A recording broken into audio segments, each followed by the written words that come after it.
you have to make a decision early on before you start the journey that you are sticking with this the entire way. Now, obviously, there are pivots, but your why has to be constant. One of my favorite books by Simon Sinek is called Start With Why.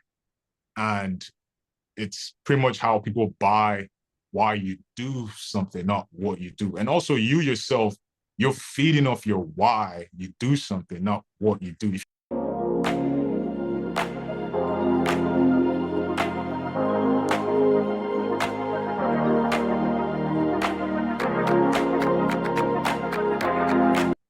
Hi, Frederick. Welcome to the Growth Blog podcast. How are you doing today? I'm doing great, Wilson. How are you? I'm all right. Thanks for making our time for this. Yeah. So today we Thank just you want to for talk to inviting. you, yeah, about the amazing things you're doing in the electric mobility space, the e-vehicle space. So we met a couple of months back, almost a year now, and we're on this talk where we talked about technology and the future and all of that. So I felt it was good having you join us today just to share some of your perspective on that. But before we go into all of that, maybe a brief introduction. Please, Frederick. Uh, uh, Thank you again for inviting me on your podcast and here to learn more about your story and share uh, some of my story as well. My name is Frederick Akpoghene once again, founder, CEO at JEGO, also an investor, an engineer.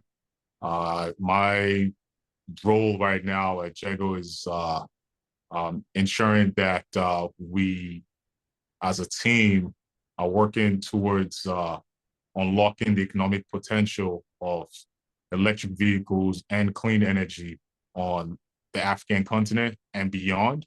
For me, it's important that we unlock economic value on the continent because of the positive domino effects on the people and our community. And we see something unique with the infrastructure that clean energy and electric vehicles present.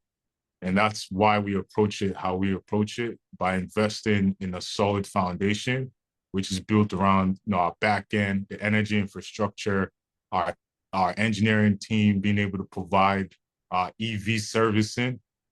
So when you buy electric vehicles from us, we're assured that you get that aftermarket experience. We're already generating revenue from that in our energy products and also with electric vehicles and hybrids in Kigali. So it's been an interesting journey. We started with driverless electric vehicles as a way to distribute resources.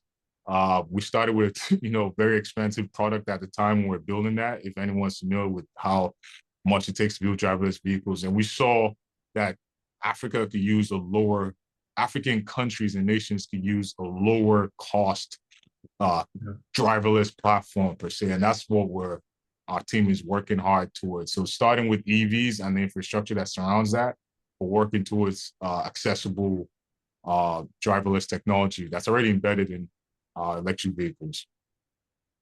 Oh, interesting and quite inspirational. In fact, the first day I saw your pod, I was like, what? This is both cute and yeah, Thank you. I love the whole design. It was really nice. Thank you. Um, Our team, it took a team of brilliant minds to bring that together. I can imagine. So let's talk JEGO.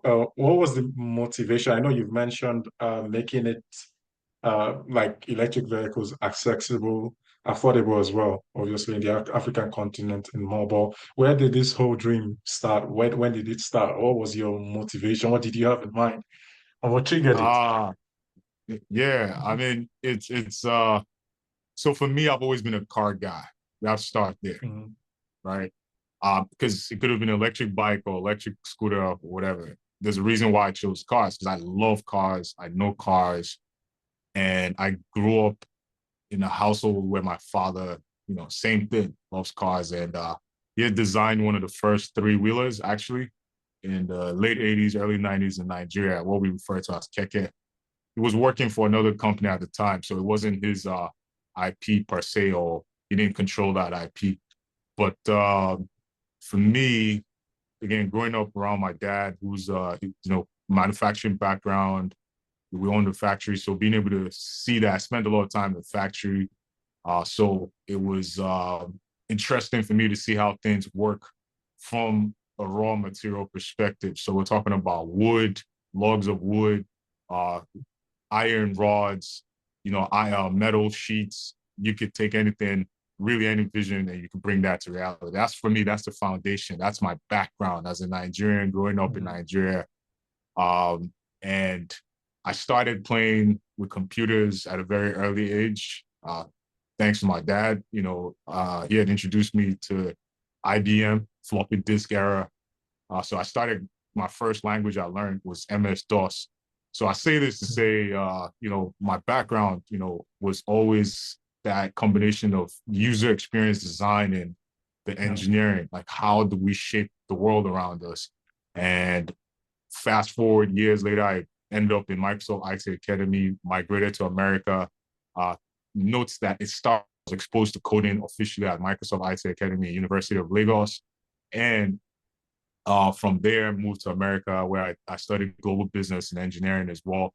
And I got to work for different companies, from software to the hardware side, and also ended up working for a company that dealt with automobile design for Italian automobile related companies like Porsche. Not Porsche, but they had their factory there, Porsche, Maserati, Lamborghini out of Torino.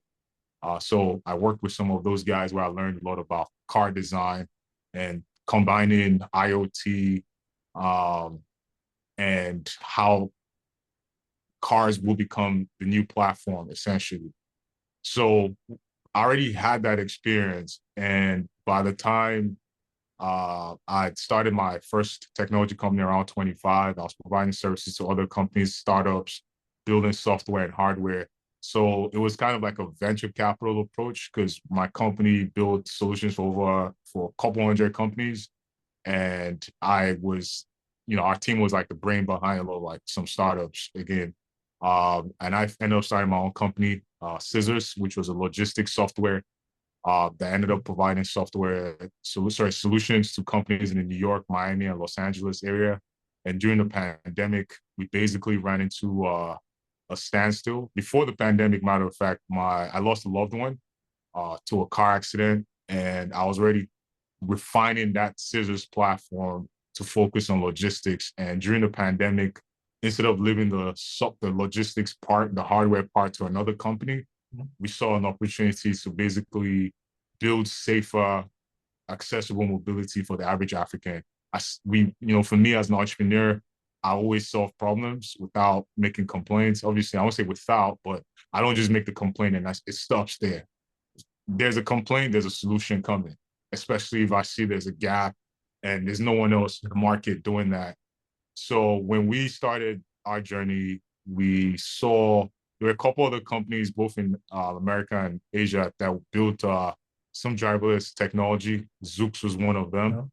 And we had actually tried to partner with them, but there was I think Amazon was already, I bought them by that time for over $1 billion. So, and there were still gaps in how it was being used. So I set out to form what we now know as JEGO, pivoting from the previous company. Scissors had gone far as, we had, been placed on the NASDAQ tower after going through the NASDAQ entrepreneurship program. It was valued at roughly $15 million. And, having to leave that, pivot into the other company wasn't easy, but we knew at the time that the companies were different and we needed to create a new identity for the company. And JEGO was intentional. The name, the meaning behind the name, the inspiration behind the name was from African culture. So it was very intentional. We wanted to build a company from day one that had African DNA, sounded like an African word, and was for the African people and beyond, right? Underserved communities globally. But we wanted to send that statement that this was exporting African innovation from Africa to the rest of the world. That was intentional. So JEGO in Wolof, a Senegalese language, means progression, big step. And the Je is also inspired from the Yoruba culture, which is Jeje. So easy go, easy mobility. I mean, right? So you love it. So every and even it's a Cameroon word. The JEGO itself is like Yeah, good energy. In Cameroon, it means like good energy, interesting. positive energy. And in Philippines, JEGO literally means energy. So Wow. the ethos of the company, it's been very inspiring for me. Like, cause when I wake up every day, when I go to sleep, on average it's 3 a.m. every day. I get up around 6 a.m. every day, but what gets me up, what keeps me going, Yeah, despite challenges and obstacles that we've come across, whether from the engineering side to the capital side, market side, economics and all that. What keeps us going as a team collectively is use ours to, solution rather to solve their energy problems, right? Whether it's grid instability, or just being able to have flexible access to power. That's the fundamental thing that we saw needed to be solved first before we scaled electric vehicles, because you can't sell electric vehicles to customers who have energy deficits. So exactly. as an engineer, I saw that as an opportunity to, one, ensure that we are building a long-term relationship with our customers, hand holding them through our entire customer experience journey. But most importantly, as a startup and as an African company, we saw an opportunity to generate revenue that will ensure that our company lives beyond uh, capital raising constraints. And it has worked so far. It's attracted partners from private sector and federal sector Yeah, in multiple countries. And we're excited. We're seeing our customers create new sources of income using our products because they have energy reliability. So you can imagine a country where there's energy deficit, or communities where there's energy. And this is not just Nigeria. This is in Southern Africa, East Africa, and different parts of the world. And also in California and other parts of America, there's energy deficit. And as AI continues to grow, the adoption of AI continues to grow. AI demands energy consumption. energy. Yeah, So companies like Microsoft, for example, consume millions of kilowatts, basically, not even in thousands, right? So when you look at that and beyond, you see an opportunity to basically create a solution that's independent of the grid or alleviates the stress on the grid. And we're big on V2G, vehicle to grid, vehicle to vehicle, vehicle to right. load. So working on that solution for these communities is what our team has been working on and making progress on so far. Wow, quite impressive and inspirational. Thank you for doing this because Thank you. Thank you. not just solving the energy deficit like you mentioned, but being probably symbol for the next generation to get inspired by, right? Because I've seen quite a number of breakthroughs your team has made, and collaborations both with the private and public sector. So really impressive. Um, let's Thank talk you. about the life of an entrepreneur. You mentioned something quite interesting. What keeps you going, even when probably the capital is not coming, the engineering team is going through its challenges. And people often jump into entrepreneurship thinking it's, yeah, you just do what you like to do and immediately it works, right? But give us a real breakdown on what you tell someone who wants to start going to entrepreneurship, mostly in a sector like yours that is quite capital intensive and engineering heavy. Right. What would Yeah. you say to that person? I mean, definitely, first of all, I always say this because this is not my first venture. I've had an exit already. So I know what it is to build a Mhm. company from zero to having international venture capitalists involved, right? So you have to make a decision early on before you start the journey that you are sticking with this the entire way. Now, obviously, there are pivots, but your why has to be constant. One of my favorite books by Simon Sinek is called Start With Why. And it's pretty much how people buy why you do something, not what you do. And also you yourself, you're feeding off your why you do something, not what you do. If you get into business just to make money, you make money, but there will be periods when it will stop, or not necessarily stop, but there's periods of droughts or slow seasons. And you have to be able to, when you're experienced, you know how to make sure there's cash still coming in those periods too, right? Whether it's diversifying your services or whether, or product offerings, and being able to adjust for those times. And just like I always say, entrepreneurship is very similar to a pilot, right? When you get on a plane, you know there's going to be turbulences. Now, the seasoned pilot does not panic when they get on the plane, or when there's a turbulence, they panic. No, they're already prepared for that. There's training. So for me, I started very early in entrepreneurship. I started selling watches and, clothes as a teenager to my friends who liked what I was wearing. That's how I started, or throwing events, putting events together for people who couldn't access clubs as a teenager and a freshman in university in America. So doing things like that, I already understood the simple basics of how to generate money. I like making money, but most importantly, I love to solve problems. There's a big difference. What drives me is the problem solving. So from a teenage age, again, my background, where I shared that earlier, I come from a background where we take raw materials and turn them into finished products. My father already showed me that. Having mentors around you is key. So I've had mentors that are leaders in both private sector, large technology companies, from whether you call Google, Apple, banks, Goldman Sachs, and all that, and just day-to-day entrepreneurs, in sense of SMEs, small, medium enterprises. And I learn from everyone's experience. I read a lot of books. I arm myself with a lot of information and knowledge. So it's important that before you venture on a journey, right, just like Paulo Coelho in The Alchemist, that was one of the books that changed my perspective on life. The journey is something you desire first, right? And sometimes you have some type of map, but there's a lot of paths of the unknown. You can imagine what it was like for us to build the first driverless vehicle by an African company or even a Black company in the world. There was no roadmap, zero. So we, we set out to form partnerships. I educated myself, our team educated ourselves. We had people from Tesla, Meta, Facebook join our team, etc.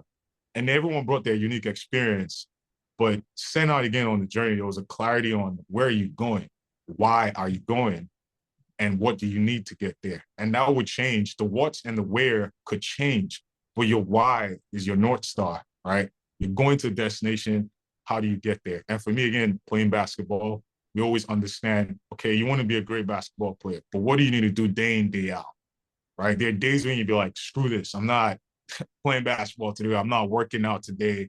You break your leg, you break your toes, your knee. I mean, I have 3 screws in my wrist today from playing basketball. You can see it, the opening on my, I have 3 screws in my wrist, and I still play till today. I still work out in the gym, I lift heavy, because the why is bigger than all that, right? It was painful when I went through that period, just like in entrepreneurship. When you go through those setbacks, those obstacles, you will experience those challenges, but your why has to be greater than the pain, right? It must be, right? And you have to have strategies and smarter people who are smarter than you, right? You can't go at entrepreneurship alone. Entrepreneurship is literally, we say company. Company means a group of people. So if anyone, there's a difference between sole proprietorship and company, right? Even though we might mix those two up, but company is a group of people. It's never a company of self. I mean, one person could say that in my own company. So, but that's for me what's my driving, feel like. It's for me, with JEGO, I've invested a ton of my resources into JEGO, and that's because the why is greater than the what. The money always comes, and that's what I've learned from my own previous exit, which is, and also even with that exit, there's residual from that without me having to do anything in that business. Not necessarily anything, maybe minimum 1, 2, 3 hours per week meetings, but before we got there, it was a long road. It was a long road, me and my brother. It was a long road of investment, tireless investments. You change the what, you change your where, but you don't change the why. The why was very simple. It's building that quality product, and people eventually bought into it globally, and it led to where we got to. And it's the same thing we see here with JEGO. The why is greater, which is unlocking economic potential of electric vehicles and clean energy on the African continent. We see an opportunity to build a platform that simplifies the life and the access to these infrastructures. Just like the cell phone we're using today, the average African can make content in their home, or average African youth, whether in Nigeria, Kigali, in Rwanda, Zambia, Senegal, Ghana, Egypt, Algeria, wherever, they could take their phone, make a video content, stream that on YouTube, Instagram, wherever, Twitch, and generate capital from that, or generate an audience first, right? Or create a software that's distributed on Apple Store, on the App Store, right? Which is, if we really understand, is a short form of the Apple Store. And they also have the physical Apple Store. So they built a platform around that. Apple enabled us to create a platform for phones that unlocked a commercial value, as opposed to it just being standalone hardware devices. So that is our approach to this business and the industry. We see an opportunity to build a platform, a community, because it takes a community to be truly sustainable. Oh, indeed. And while you were talking on your why, I also am a fan of Simon Sinek, the golden circle. I think that's what he calls that his approach. You start with the why, the how, and then the what. Yeah, yeah. So very, very powerful. And I've seen a success story or a family. I think the name is Igodo family, the fishing farm. Oh, you saw that? Yeah. I'm glad. Hey, okay, that's good. Yeah. Yeah. They're good family. Yes. So yeah, I saw that. So how was the feeling like for you? Because they talked around how with your product now they have sustainable electricity to run your fish farm, right? How was that for you? Just hearing the family know or knowing that the family is doing better because of the product you have created. What's the experience like? I mean, it was, what would the best word here? Inspiring, right? The greatest human act, they say, is to inspire. So that was inspiring for everyone to keep going, that what we're creating has value. I mean, they went from, like, they shared how they had challenges with power, how it is in Nigeria. And then they had to they were using diesel generators, and diesel's going more Yeah. expensive, not just in Nigeria, but globally. Yeah. Because of economic issues and wars and things of that nature. So, that bites into the average households, not just in Nigeria, in America too. The cost of fuel in America is, high. Uber cost in America, just a 30-minute ride, it's about $70, depending if you're in a large metropolis like LA or New York, right? Depending on where and when you get that. And all that's a negative domino effect of a high cost of diesel and fuel. So it started with that problem, and they were looking for alternatives. They came across JEGO, started with 1 unit of JEGO, and eventually expanded to, over time, 5 units of JEGO Power Pod. And I think it was generating about 15 kilowatts of power at home, or 25 kilowatts, correction, sorry, roughly, of power. And because of the modularity of our solution, they were able to take that to their farm, which we didn't even know all this stuff was happening. We just knew this customer kept buying. Where we started to wonder, the other customers, we sold out, we have demand and things of that nature. So, but this one was in business. When they buy it once, it's one thing. Twice is okay. Third time is like, who's this person? And fourth time, fifth What's time, going on? and this is interesting. So that's why we shut the video, because we wanted to share their story. And I'm glad you learned about the farm, and it's actually, the full video is coming out. I learned a lot about, I didn't realize how there's a lot of demand for catfish and just fish in general, right? So they're doing about 800,000 pieces of fish, catfishes rather, excuse my language, annually. So they have a farm in Lagos and Warri.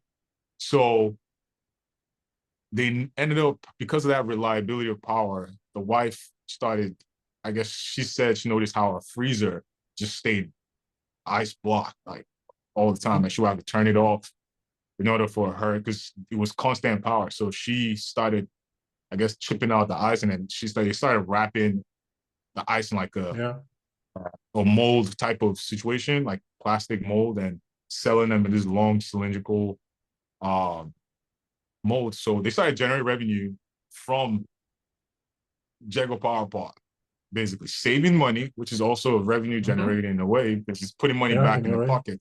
And then started creating, it was mind blowing. I mean, it was mind blowing because of a couple of reasons. One, we intend to do that with our platform, Yeah. the JEGO platform, right? Two, just knowing that in this current global economic downturn, what we set out to do, our why, is unlocking already. It's happening without us even, we haven't even gone to that stage of communicating that, hey, Yeah. you can, we're getting there. We've done pilot programs here and there, but it's like, it's not public information. So it's more fuel for us to move forward, to continue to invest in the energy infrastructure that we believe is key to scaling the adoption of EVs. And the most interesting part is they also ordered our EVs for their farm, the van, and Wow. the compact SUV, which is, again, for us early customers, this is not yet. We're making an announcement this week. So you see some of those designs of what the picture of the actual vehicle looks like, rather, not designs.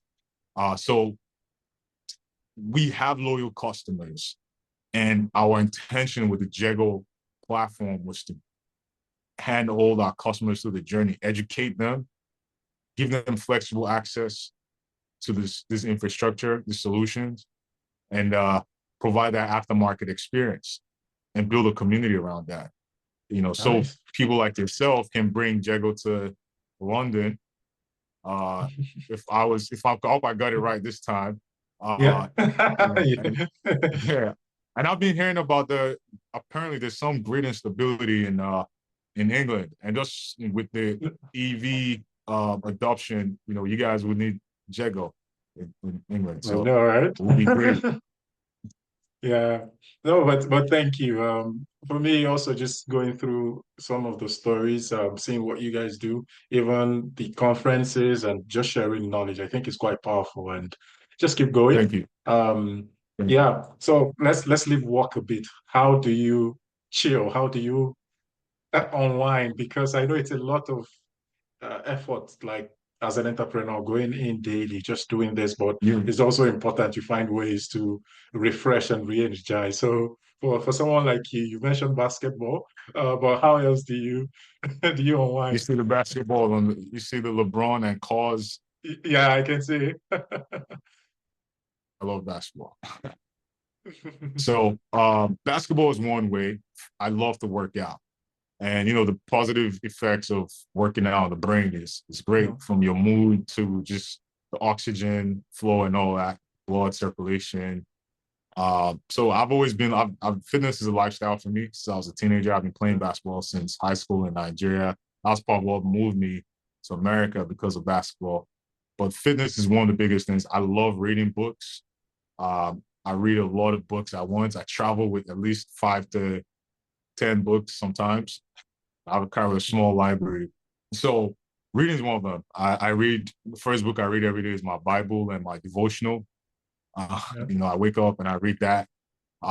Everything I do is influenced by God, and I'm guided by God. I don't make any decision by myself. So first book I read every day is that, my Bible and my devotional. Not just religiously, but intentional yeah. spiritual growth for me.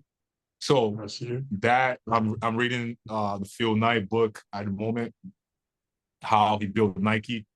Uh, Breathe. Also, I'm reading this book on Japanese investment culture. Uh, Currently, also reading The Universe Has Your Back, and a few other books. I don't want to list too much, but the Nike book, just going back to everything about this Yeah, conversation, you get to see how one of the biggest brands, I mean, it's up there with Apple, and in the sense of customer loyalty, and where we are right now for us at JEGO, it's a lot of, I mean, there's a lot of influence to learn or inspiration to gather from yeah, entrepreneurs like that, right? So, which is why it's important for entrepreneurs to share that story. You get to see the ups and downs, how he built Nike from the early stage even until today. I mean, it never stops, right? The challenges in general in entrepreneurship and life is continuous, not because it's negative, but because it's what life requires for growth. It's a cycle of life. It's a It cycle just of life. You goes. can't stop it. It continues. Yeah. So and yeah, so that's one way. And I read books. I love riding horses. I skydive. It's not something you can just go skydive anyhow, but I've skydived a couple of times. It's it's amazing, but it's inspirational. It's very inspiring because you get to look at the world from that height, like from 14,000 feet. I've done it And once. I'm sorry, you've done it I went once. skydiving in 2019. Yeah. Oh So I wow, understand. that was actually the first time I did mine too. Interesting. 2019 was the first time. July Yeah. 2019. Mine was I think it was November. 2019. Yeah, it's 2019. How was that for you? Where did you do it? It was in Texel, the Netherlands. Yeah, Oh just wow, like you said. Yeah. At first, obviously, it's scary because you're like, my God. But by the time you take that leap, I think it's truly inspirational. You see a completely different view. For me, I got to enjoy and actually appreciate nature, what we have, and I'm a fan of preserving it. Yeah, it should be here for other people to experience as well. for So, sure. That's the thing, yeah, right? And nature, is all about that community and sustainability, right? So yeah, sustainability requires like being able to manage resources so other people can have access to it, yeah, right? So it's selfless. Again, some people make the arguments about how is sustainability 100% sustainable. I believe we'll get there, right? However, just in general, managing any resource you have, whether it's diesel fuel, how you manage it, how you price it, is yeah, all those when the pricing gets out of control. For example, with diesel and fuel, just and obviously how it harms. It's how it harms the earth as well, etc. So, but it's how you manage that resource and the distribution of it, sharing it within the community, and reducing the harm on community, right? That matters. And there's so many ways that the entire industry can evolve and grow. But going back to skydiving, like for me, one of the biggest things I learned from skydiving is, when they have you sit on the edge of the door. But the crazy, like first time I went skydiving, the second time was easier. The first time watching everyone in front of me fall out, that yeah, was that was when it started to get real. I was like, oh wow, so I'm really gonna yeah. jump out this thing now. Hey, man, it was, and it's crazy. So my mom found out like the day before. My younger sister had told my mom, as a Nigerian, my Wow. mom got Yeah. so scared. She started crying, please don't do it. And I was like, Mom, you're going to make me scared about diving. So uh, she didn't speak to me for a period of time because I went forward with it. But I knew I had to do it for me personally because this was before I started JEGO. I was already working on another startup, which was a pivot from that to JEGO I Yeah. mentioned earlier.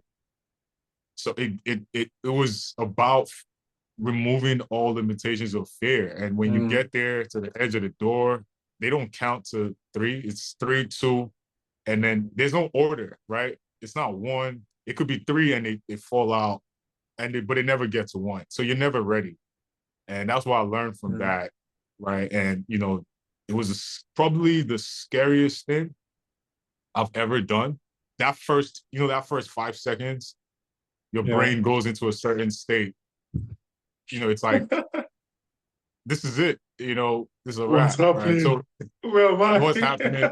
It's that first five seconds, and then you Yeah. fall into that state of bliss, and that's what Yeah. life is like, really, right? In the sense of the challenges we face, entrepreneurship is the same. Obviously, the challenges, like we said earlier, in life in general, it never stops. But you Yeah. get into that state of mind where it just becomes when you let go of control and fear, and that's a daily thing, Yeah. right? It It's is. it's a daily thing. You have to let go of control and fear, right? And trust that the preparations you've done, and there's a funny saying that not funny, but there's a quote that you're most likely familiar with. Entrepreneurship is deciding to jump out of a plane and build a rocket on the way up, or you know, you can compare that to having to put a Yeah. parachute because there's no guarantee, right? Because you free Yeah. fall for about 10,000 feet, usually opens at 5,000 feet, thereabout. So you free fall, but you have to pray that that parachute works when it's time for it to work. So Indeed. that's why I guess, addicted to that. But I love riding horses. Horses probably the closest. It's Yeah. freeing. I love horses. I've ridden in different countries, and it's amazing. To those animals are. I love dogs. I grew up with dogs. I have a dog as well. Yeah, I just love animals. I love animals, plants. I'm a student of nature. So when I'm around horses, I'm Nice. listening. I'm being attentive. I communicate with them. I give them the pet stroke and all that. And they're just amazing animals. I can relate to them. They're driven. And I learned that horses they mirror the rider, your energy, Interesting. right? So Never knew if that. you're calm, if you're fun, competitive, Yeah. the animal is going to mirror that. Thank you, Frederick. It's been really lovely having you on today's podcast. Thank you for just sharing your inspiring journey and the life of an entrepreneur. Very interesting one, and your adventures. Thanks, Thank man. you, Yeah, and thanks for sharing yours too. It's always great to come across others that have like minds, passions, and interests. yeah, thank you. So, if people want to probably reach you and see some of your work, how can they, yeah, follow the amazing work you're doing? I can be reached on LinkedIn. My full name, Frederick Akpoghene. I'm on Instagram, above Av mind. That's ABOVAB_mind. That's ABOVAB_mind. So that's how I can be reached primarily. You can also follow Yep. JEGO, not to interrupt, sorry. JéGO Technologies. So it's JEGO Technologies _. That can be found on Instagram. You can also find us on LinkedIn, JéGO Technologies. Okay. I'll also share the links to it at the end of the call for people to follow. Awesome. So thank you. Thank you Yeah. very much, Wilson. I appreciate it. Yeah. Thank you too. Enjoy the rest of your day. Thank you very much, Wilson.